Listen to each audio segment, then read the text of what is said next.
here's Wentz. Eluding the pressure right. On the run, he'll let this go deep. This is caught inside the 15. An excellent pickup of 34 yards.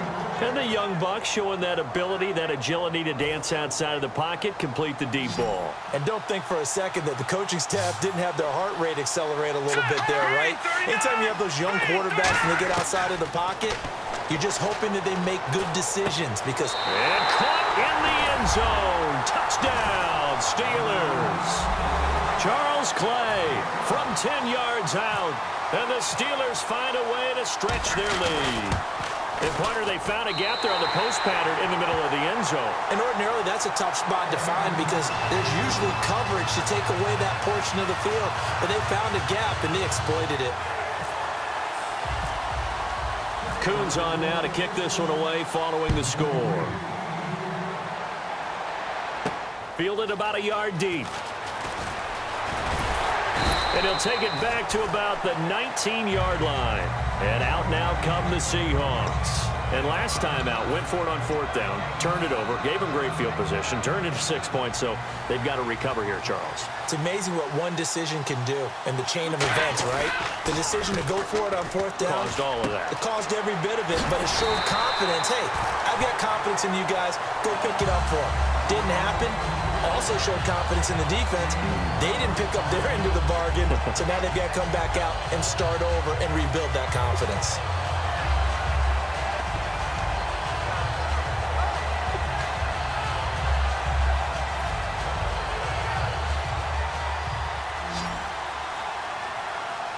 They come out 5 wide, 3 of them to the right side. Brady now on first down. He couldn't quite hold it. Got hit. Ball pops out, incomplete. Oh, man, for him to be that wide open and drop it, sometimes you have just too much time on your hands, right? You end up thinking way too much, and your hands get shaky. And, yes, he's a tight end, but that's a catch he should have made. Brady again here on 2nd and 10. Rolling to his left. Caught left side to Crabtree. And he'll be taken down, but not before he gets into enemy territory. On any given pass play, you never know exactly where your exit points are going to be. On this play, he was flushed to his left, still on the run, able to accurately throw the football for a nice first down. On first down, Brady out to the flat. That's complete to his running back. And he'll take it down shy of the 45 at the 46.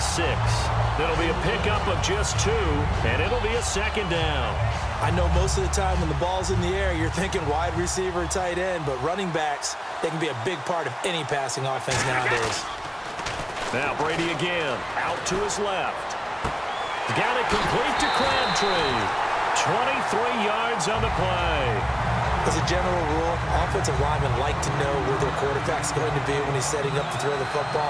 But sometimes they just have to get on the run, get on the move. He was able to do that on that play and picks up a first down with a nice throw. And leading here late, so a chance for the defense to really close out this game if they can halt the offense. They go play action here on first down. And pops free. The collision there jarred the ball loose and brings up second down.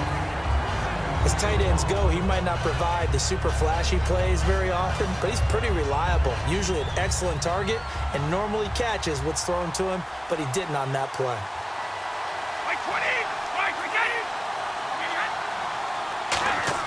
Brady will try again on second down. He's got time. And the hit jarred it loose. It's incomplete. After all the preparation, all the practice, a play like that will absolutely break your heart. They had everything they wanted, just unable to complete it. In the end zone, a big-time drop. So here we go now. An extra defensive back in there on 3rd and 10.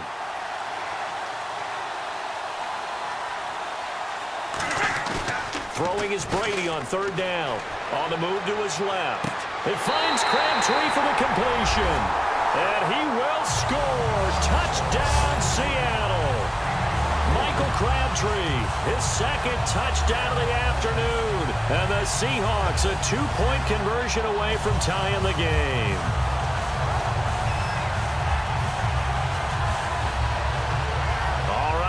a big two-point conversion attempt still to come. Brady will look to throw for it. That's caught at the 2, but he is not going to make it. It's a big play by the defense, and they're going to hold on to their 2-point lead. Now after the touchdown, it's Lachlan Edwards to kick it away. This fielded a few yards into the end zone, and he won't return this one. He'll go down to a knee, and they'll start at the 25. And Pittsburgh getting set to take the field. And they'll just simply be looking to build off the confidence of the last time out where they scored a touchdown. And confidence is powerful, isn't it? When you've scored once, you feel like you can go back out there and get it done again. Doesn't matter what the defense throws at them. They feel like they're in a groove right now, and they want to get out there and show it. Yeah, hoping to stay in that groove here this go-around. And with that last play, he's now up over that 300-yard mark. And in today's NFL, it almost feels routine. And I hate that when you talk about a 300-yard passing game. To me, 300 yards still signifies excellence, and he's achieved that in this performance. And on third down, a nickel formation here defensively. And he finds his man, Kamar Aiken. Time for a break. We'll come back, see what transpires after this.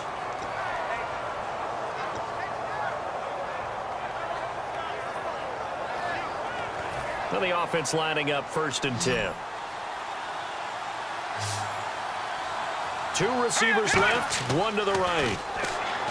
Now Wentz. He'll try and set up the screen. It's complete. And he's got room. 30 yards on the pickup there. And it's good enough for a Pittsburgh first down. A well-executed screen pass means the offensive line has bluffed the defenders. They make them think that they can just get through and get to the quarterback. Instead, they're setting them up.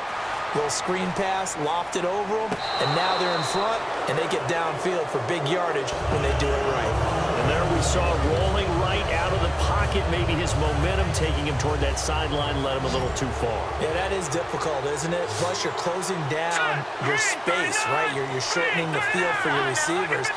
And their inclination is to go towards the sidelines as fast as the quarterback is as well. Hard for them to throttle down to leave themselves with enough room to stay in bounds and catch the ball.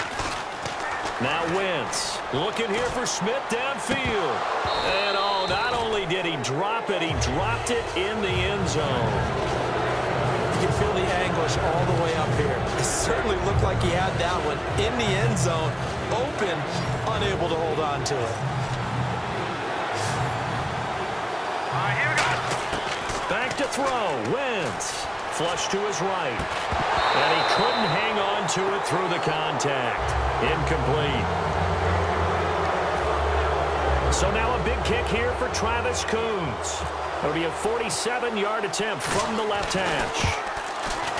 And Coons connects on this one. It's good. And that will push the lead up to 5. So they get the 3 here, but you wonder whether that's going to be enough. Yeah, I mean, you've now made it so they need a touchdown rather than a field goal to catch them. But you're right. If they'd gotten 6 out of that drive, this would be a much different game. The Seattle now ready to march out of the field. And they're going to need another score. Got one last time, but still down here. When you're playing catch-up, every possession becomes crucial, doesn't it? It's vital. Get back out on the field, punch it in the end zone again. They know it's not easy, but what they do have going for them, they did score the last time. They think they've got a good formula working. And what about the defense? Well, now you're just saying to yourself, okay, give up a score last time. What adjustments do we need to make to slow them down now and get the ball back for our own offense? Is it more pressure? And he can't get a throw away. He's taken down. Now whistles come in. We're going to get a timeout here by the offense. That'll leave them with just 1 remaining in this 4th quarter of play.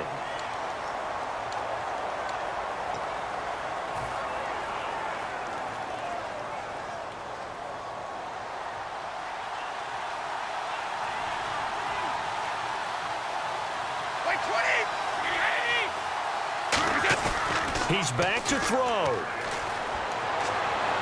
And he is out of bounds, just a yard or 2 shy of the 30. He goes for 18 there as the drive will continue. That's what they need right now. Get the first down, get out of bounds, stop the clock. Just playing smart football, understanding the situation, making the plays necessary, and making sure that clock stops at every opportunity. steps away. Toward the sideline, and look at that catch. Dragging the toes, and that's going to be a first down. Well done. Sometimes it's designed, and sometimes you just have to know when to leave the pocket and move and make something happen. And on that play, he was able to get on the run and was still accurate throwing the football. He'll look to throw. He couldn't quite hold it. Got hit. Ball pops out, incomplete. Down here in the red zone, you know your tight end's going to be a favorite target. Couldn't hang on. And sometimes they just have to get out of their own head because they understand how tight windows are there and how many bodies are there. And sometimes they just overthink it and don't catch the ball. They come out here in the eye. They'll look to throw. Rolling to his left. His throw caught right around the 6. And able to get him down, but he does reach the 5. Now hold everything here. We're going to get a timeout by the offense. It'll be their third and final timeout, so as they talk things over, we'll step aside.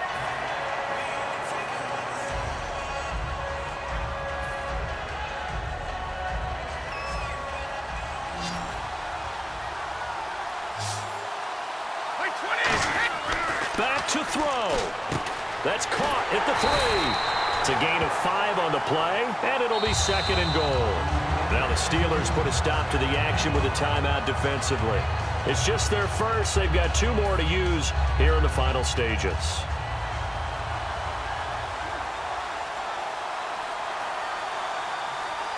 They come out with 1 back and 3 tight ends.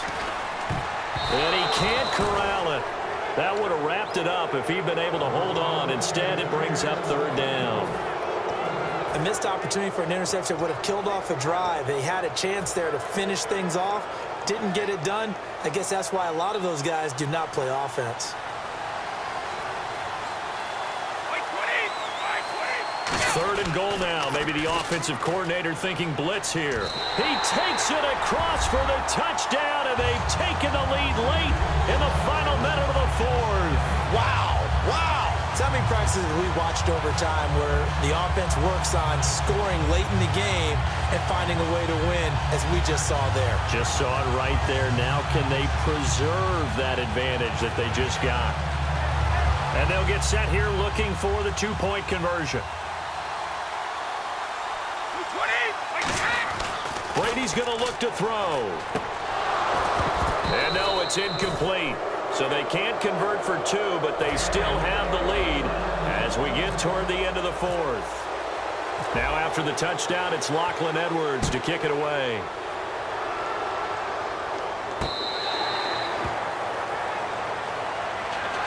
The Steelers offense now, they get ready to head back on the field. They only need a field goal. Obviously, the clock a huge factor. They'll be watching that. What do they need to do here, Charles? Your sequence of plays has to get you out of bounds. Completions, get out of bounds, gain some yardage.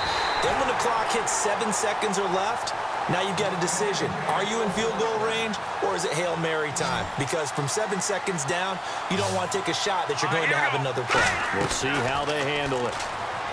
Back to throw. No gain on the play there. It'll be second down. Now whistles come in. We're going to get a timeout here by the offense. That'll leave them with just 1 remaining in this 4th quarter of play. To throw is Wentz. To the right side to Aiken. And taking it across midfield and inside the 45. Now hold everything here. We're going to get a timeout by the offense. That'll be their 3rd and final stoppage here as we step aside. Wentz now to throw. And it pops free. The collision there jarred the ball loose and brings up second down. Timing's crucial in any route thrown, but when you throw an out, so many things are going through the mind of the receiver. Catching the ball, timing it up with the quarterback. Are my feet going to get down inbounds? On that play, all those things going through his head might have caused him to drop it. Catch left side here by Aiken. That one goes for 13 yards, and it moves and sticks. Well, going into the final play of this game, they knew that they needed some type of a miracle there at the very end.